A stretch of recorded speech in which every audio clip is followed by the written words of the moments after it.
Russian President Vladimir Putin says there's one condition for Edward Snowden to remain in Russia. He must play nice with the U.S. Moscow has already denied a request from the U.S. to extradite the former NSA contractor, but Putin told reporters Monday Snowden must stop damaging American interests if he wants asylum in his current host country. A member of Russia's Human Rights Council tells the Los Angeles Times Russia is left with two options. Firstly is to provide Snowden with some refugee status papers so that he could buy a ticket and leave for some other country, or secondly to grant him political asylum. Reporters believe Snowden is still hiding out in a Moscow airport transit zone after fleeing Hong Kong a week ago.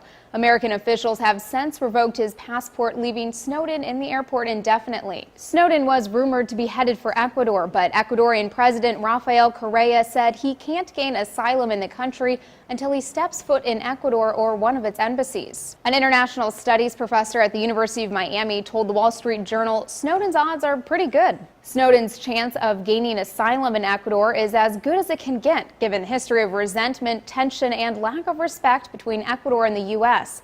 Correa is personally, ideologically, and politically inclined to stick his finger in the eye of the U.S. Complicating matters is the fact that there are no direct flights between Russia and Ecuador. An analyst with the Heritage Foundation tells Fox News in all likelihood he'll return to the U.S. by his own volition. He has nothing to bargain with. Right now, nobody can really find a use for him, and that's not a good situation to be in as essentially a homeless, stateless refugee. This comes on the heels of Snowden's latest leak, allegations the U.S. bugged European Union offices and hacked its extensive computer network. Germany's federal prosecutor has already announced it will formally investigate.